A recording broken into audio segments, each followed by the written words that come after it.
शैतान आपको फंसाना चाहता है। दीन का मतलब ये नहीं कि आप शैतान अपना बल शैतान को दे दो। दीन का मतलब ये नहीं कि अपनी ताकत शैतान को सौंप दो। नहीं, परमेश्वर का जब वचन हमारे अंदर आता है तो हमें आत्मिक रीति से समर्पण सिखाता है, यही दीनता है।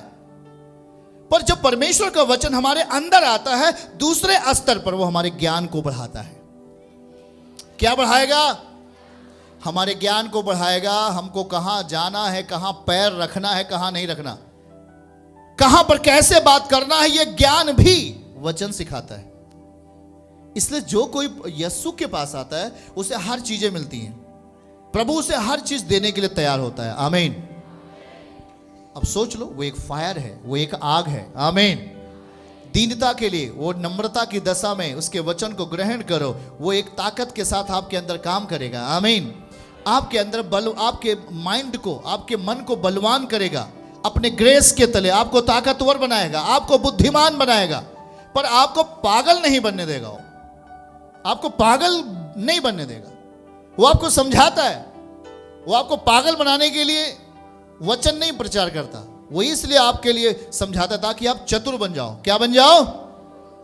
बीमार हो तो चंगे हो जाओ। शैतान जब आता है, ध्यान से सुनिए, शैतान का पहला अटैक कहां पे होता है? किसी को पता है?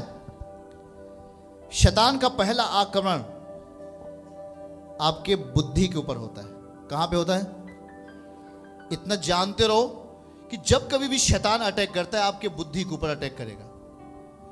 मनुष्य अपनी बुद्धि से चलता है, मनुष्य अपनी बुद्धि से खाना खाता है, मनुष्य अपनी बुद्धि से बात करता है, मनुष्य अपनी बुद्धि से रिश्ते को सही करता है।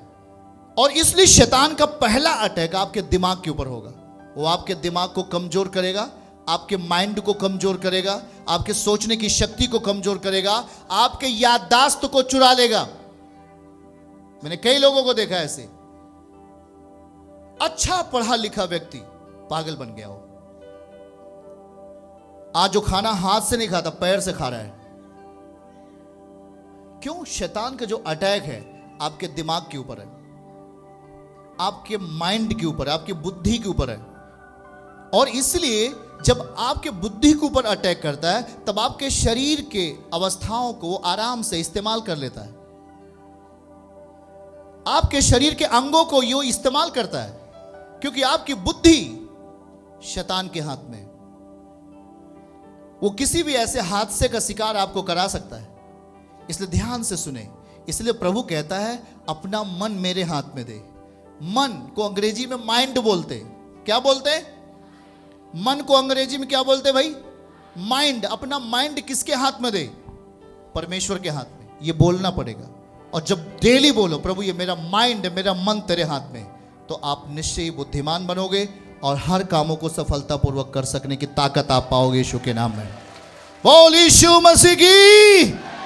इसलिए आज विश्वासी जो विश्वास करते, उनको मैं देखता हूं कभी कभी ऐसे एकदम पागल जैसे, उनको कुछ समझ में नहीं आता। प्रभु, आप प्रभु के पास आए हो, एक बात रखो, समर्पण रखो अपने अंदर। प्रभु आपको बुद्धिमान बनाएंगे। आमीन। घर कैसे चलाना है, बेटे बेटियों से कैसे बातें करना है, पत्नी पति से कैसे बात करे, पति पत्नी से कैसे बात करे, आप और कैसे बात करें, अब आपके रिश्ते को मेंटेन करता है। वो आपके जिंदगी को मेंटेन करता है। आमीन कहें। क्या करेगा? बोलो हाथ उठाकर। मेंटेन करेगा। क्या करेगा वो? आपकी बुद्धि मेंटेन, तो आपका जीवन मेंटेन होगा। वो याकूब 1:5 में कहता मुझसे बुद्धि मांग और मैं तुझे बुद्धि दूंगा, और तू ग्रेस के तले, उसके अनुग्रह के तले, उसकी बुद्धि का इस्तेमाल करके आप कुछ भी अवधि को, पद को हासिल कर सकते हैं यीशु के नाम में। आमीन। भजन 32:8 में लिखा, वो मुझसे बुद्धि मांग मैं तुझे बुद्धि दूंगा।